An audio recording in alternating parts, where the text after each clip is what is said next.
Hola, ¿qué tal? Buenos días, buenas tardes, buenas noches, lo que sea. Yo soy Iman Nutrition y el día de hoy te presento los antecedentes de la estructura socioeconómica de México. La siguiente presentación tiene como objetivo mostrar los antecedentes de la estructura socioeconómica de nuestro lindo país México, abordando sucesos desde la revolución hasta la reconstrucción del país. Esto significa recolectar y recordar los gobiernos que van desde Porfirio Díaz, pasando por Venustiano Carranza, Álvaro Obregón, Plutarco Elías Calles, hasta finalmente llegar al gobierno de Manuel Ávila Camacho. Haré mención, como anteriormente lo dije, de sucesos tales como la repartición de tierras, el inicio de la Guerra Cristera, la Decena Trágica y la participación de México en la Segunda Guerra Mundial.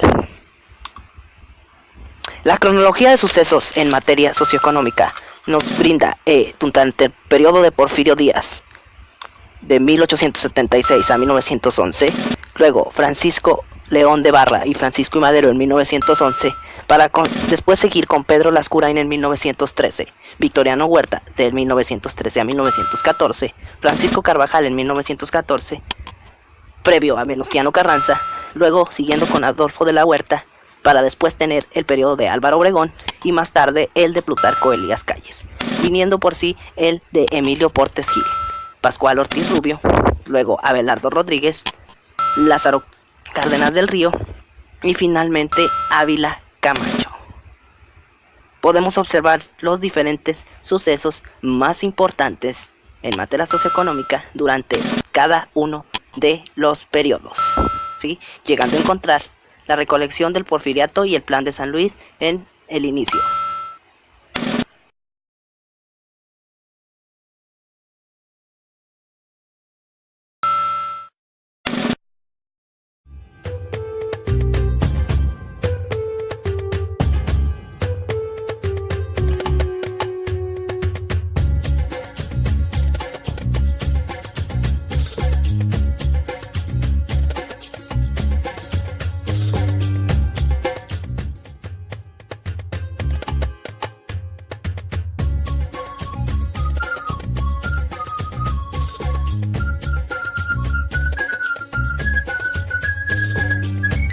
Como mencioné, los sucesos importantes por periodos se mencionan de la siguiente forma. En el primer periodo ocurrió la Revolución Mexicana, que inició el 20 de noviembre de 1910, que fue un levantamiento contra el entonces presidente Porfirio Díaz y estuvo comandado por Francisco I. Madero.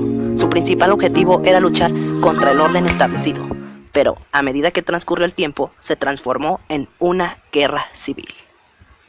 Continuamos con Pedro Lascurain de 1913 a 1914, donde el suceso más importante fue la Decena Trágica, donde se vivió una situación turbulenta entre la cual surgió un movimiento armado dirigido por el general Bernardo Reyes en la frontera norte, pero el fracaso que resintió pronto lo condujo preso. Otro brote ocurrido en este fatal suceso fue la oposición que lo animó el general Félix Díaz, sobrino del antiguo presidente, que se alienó en Veracruz. Tras algunas adversidades fue derrotado y llevado a la penitenciaría de la Ciudad de México.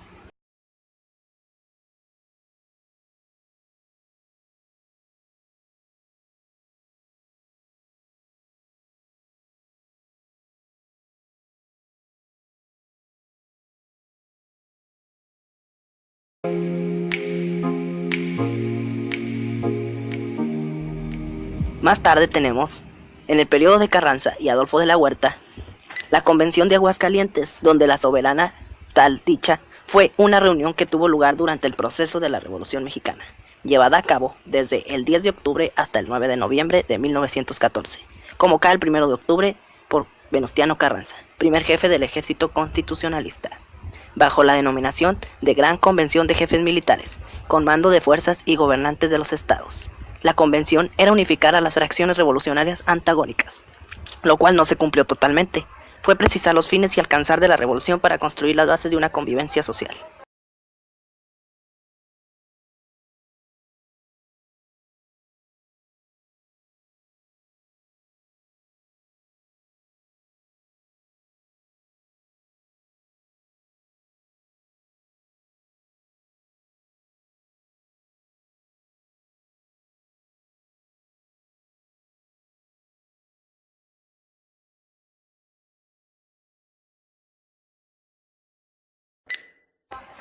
En el periodo de Álvaro Obregón y Plutarco Elías Calles fue una lucha armada llamada Guerra Cristera entre el gobierno y la iglesia de 1926 a 1929, donde se peleó entre el gobierno de Plutarco y milicias de laicos, presbíteros y religiosos, que estaban en contra de las políticas públicas orientadas a restringir la autonomía de la Iglesia Católica.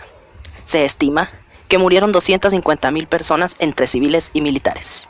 Derivado de 1917, se promulgó una nueva constitución en la que se estableció una política de intolerancia religiosa, incluyendo la prohibición de la Iglesia para poseer bienes raíces. El Estado decidiría el número de iglesias y sacerdotes que habría en el país. Al clero se le negó el derecho a votar, a la prensa religiosa se le prohibió referirse a asuntos políticos. La educación primaria debía ser laica y a las corporaciones religiosas y ministros de cultos se les prohibió establecer o dirigir escuelas primarias.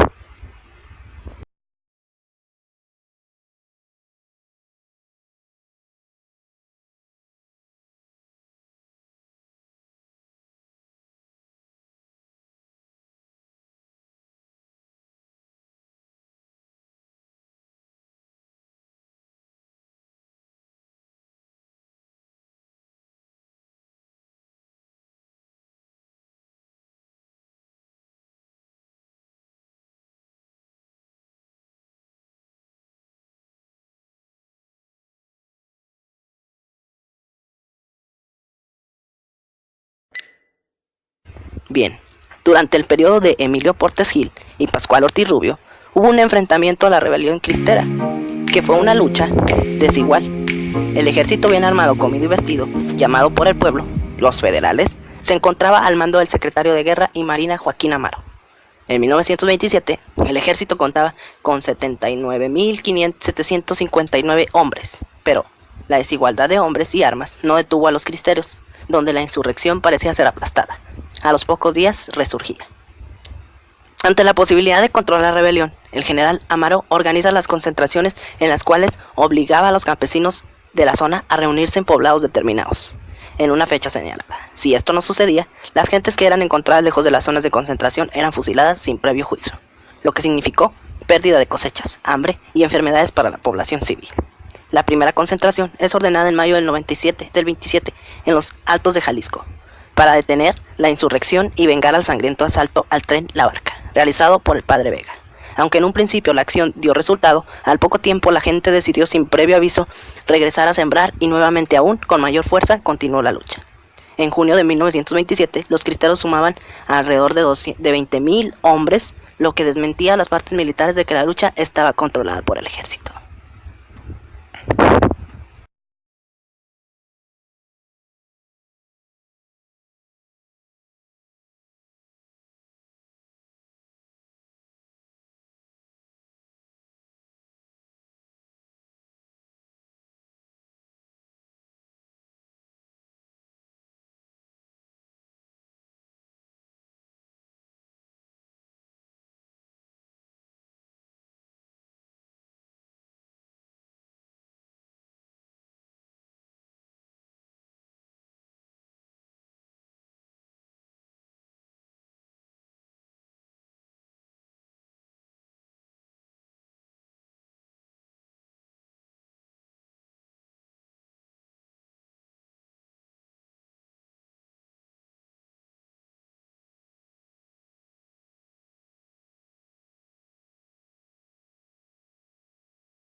Ahora, durante el periodo de Abelardo Rodríguez y Lázaro Cárdenas del Río, se llevó a cabo la reforma agraria, que fue planeada por Emiliano Zapata.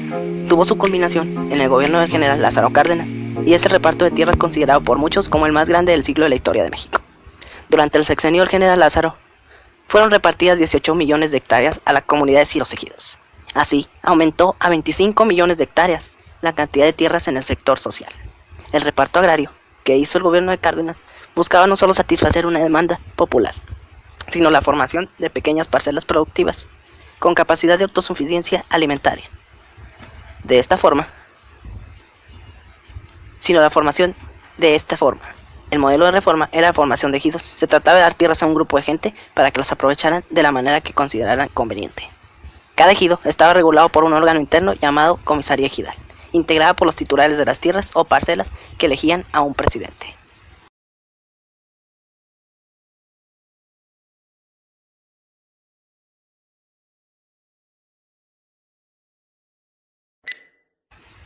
Durante el periodo de Manuel Ávila Camacho, la participación de México en la Segunda Guerra Mundial ocurrió, donde el 13 de mayo de 1942, el barco tanque petrolero mexicano Potrero de Hierro fue torpedeado y hundido por el U-564, submarino de tropas alemanas.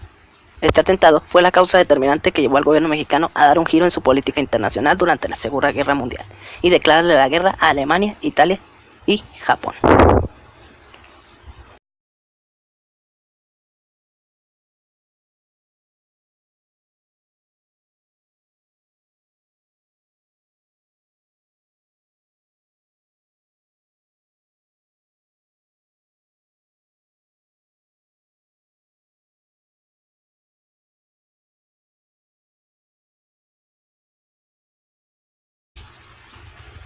En conclusión, nuestro país ha experimentado grandes acontecimientos a lo largo de los diferentes periodos de gobierno. Todos ellos han derivado y establecido la actual estructura socioeconómica, en especial los anteriormente mencionados, que abarcan el periodo desde Porfirio Díaz hasta el gobierno de Ávila Camacho. En ellos se encuentra plasmada la Revolución Mexicana y sus derivados. Bueno amigos, eso es todo por hoy. Espero les haya gustado. Para tener más contenido de mi canal, no olvides darle manita arriba y suscribirte. Adiós.